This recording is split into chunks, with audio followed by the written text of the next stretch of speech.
Terima kasih, izinkan saya share ya, karena waktu terbatas. Ini adalah sebetulnya kalau kita lihat dalam konteks demokrasi, ini media ini kan disebut-sebut sebagai pilar keempat ya. Jadi nanti ini ada beberapa bahan diskusi juga. Nah, pilar keempat demokrasi ini media massa. Namun kita juga akan diskusi bagaimana dengan media baru ya. Tetapi dalam negara demokrasi selalu media massa atau pers disebut sebagai pilar yang keempat di negara-negara yang demokrasinya sudah mapan ya. Dan dalam tingkat tertentu, dalam studi-studi tertentu juga, media massa itu juga sebagai aktor politik. Jadi berbicara tentang demokrasi termasuk di Indonesia tidak lepas dari berbicara tentang apa namanya uh, politik dan demokrasi. Nah, saya hanya akan menyinggung dalam waktu terbatas ini bagaimana sebetulnya media massa kaitan dengan kebijakan luar negeri. Sama hal dengan kebijakan domestik ya. Nah, di dalam konsep besar di dalam kajian ini, izinkan saya menyampaikan bahwa ada konsep yang menyebutkan bahwa bagaimana sebuah media massa atau pers itu mempengaruhi kebijakan kedua negeri itu ada yang disebut dengan teori CNN effect ya. Jadi sebuah negara akan melakukan tindakan di luar negeri itu dan sebaliknya juga itu disebabkan oleh laporan-laporan dari pers ya.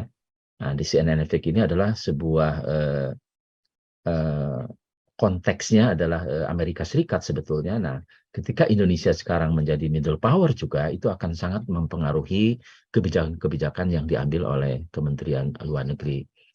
Dan yang kedua adalah media dalam konsep dengan negara, itu adalah konsep yang disebut dengan manufacturing consent, yang merupakan kajian yang menyatakan bahwa kalau CNN effect itu akan mempercepat kebijakan sebuah negara ke luar negeri. Nah, kalau manufacturing consent itu sebetulnya media massa adalah alat propaganda pemerintah, gitu ya. Jadi ada dua pandangan besar bagaimana media dan relasinya dengan negara. Nah, jadi kalau kita melihat bahwa misalnya Amerika Serikat mengakukan kebijakan luar negeri itu sangat dipengaruhi oleh laporan dari lembaga-lembaga internasional, media internasional. Nah, Indonesia barangkali belum sampai sejauh itu ya. Tetapi sudah ada pengaruh-pengaruh bahwa media massa untuk domestik itu mempengaruhi sebuah kebijakan luar negeri ya. Jadi laporan-laporan luar negeri itu mempengaruhi dan laporan-laporan media massa di dalam negeri juga mempengaruhi kebijakan tidak hanya dalam negeri tapi juga politik luar negeri. Nah, hal tersebut dikatakan oleh Pak Hasan Wirayuda yang bahwa CNN effect itu mempengaruhi juga Indonesia dalam melakukan kebijakan-kebijakan internasionalnya. Tentu kalau kita melihat kebijakan domestik tentang media itu ada satu kajian tertentu lagi, tetapi saya hanya menyentuh satu aspek ini. Nah, salah satu kajian yang menyatakan bahwa media massa itu mempengaruhi kebijakan Indonesia ke luar negeri itu adalah ketika ada kasus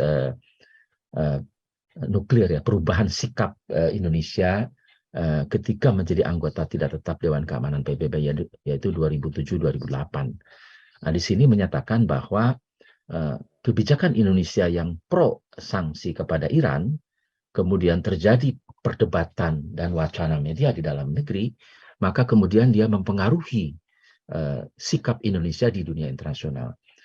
Ini adalah kajian yang sangat mendalam pada saat itu yang merupakan dan yang menekankan dan yang kemudian mewujudkan bahwa memang media di dalam negeri itu mempengaruhi perilaku Indonesia di dunia internasional. Ya, kalau perilaku di dalam negeri tentu sudah menjadi bahan kajian yang sangat umum dan banyak dilakukan.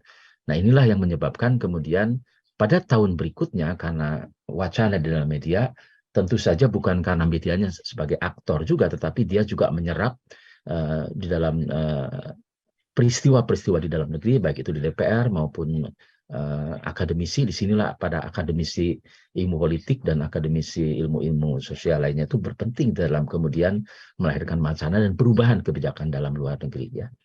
Nah, kalau kita lihat kasus lainnya ketika upaya perdamaian Jokowi di luar negeri, sebetulnya ini justru kalau saya melihat ini media massa malah dimanfaatkan sebagai alat propaganda, kira-kira begitu ya.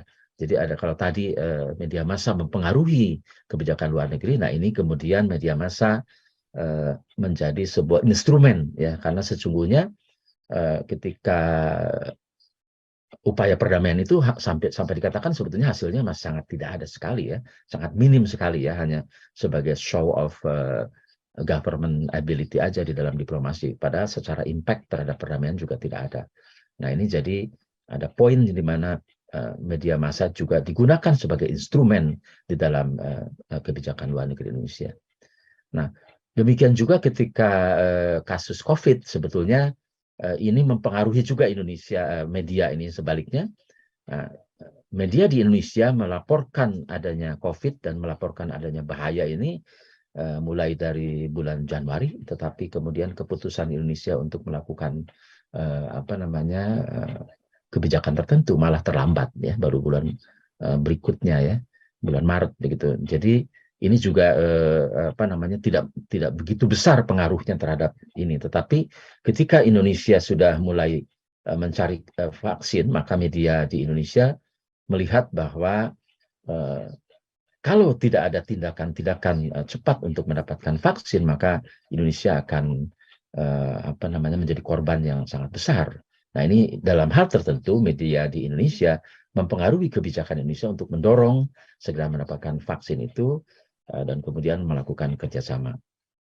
Nah kemudian satu lagi bahwa seringkali juga media di Indonesia itu dijadikan instrumen untuk ke luar negeri ya, bahwa dalam pemilu kita melihat ada laporan tentang International Observer ya, yang ini juga merupakan sebuah indikasi bahwa media di Indonesia juga mempengaruhi performa Indonesia di dunia internasional dalam hal melaksanakan kebijakan-kebijakan demokratis. Jadi dengan demikian maka di satu sisi dia mempengaruhi Indonesia ketika berperilaku di dunia internasional. Dalam kasus tertentu Indonesia juga memerlukan media untuk melaporkan kepada dunia internasional mengenai kebijakan-kebijakan terhadap hal-hal yang terkait demokrasi. Saya kira ini sebagai pemantik diskusi.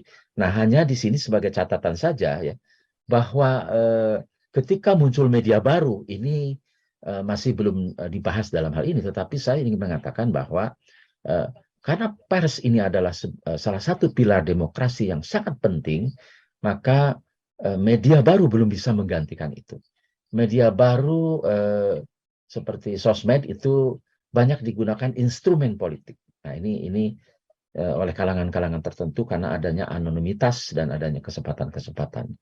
Nah, pemantik kedua yang mungkin ingin kita diskusikan kalau misalnya ada waktu nanti adalah di Indonesia belum ada pengaturan tentang kepemilikan media. Ini juga tidak ada tidak ada regulasi, sehingga pada tingkat tertentu dia juga menjadi instrumen politik ya, bukan hanya instrumen untuk politik luar negeri, tapi instrumen politik dalam negeri. Karena di Undang-Undang Pers itu sendiri itu disebutkan media adalah salah satu bentuk tidak hanya kontrol sosial, tapi juga kegiatan ekonomi. Nah di sini dalam kegiatan ekonomi ini media kemudian pada tingkat tertentu menjadi bagian daripada oligarki juga ya, pemiliknya adalah bagian oligarki. Bahkan kepemilikan media massa itu juga menjadi ketua partai politik, ini juga belum ada regulasi. Nah disinilah kemudian kelemahan-kelemahan di Indonesia terhadap media massa.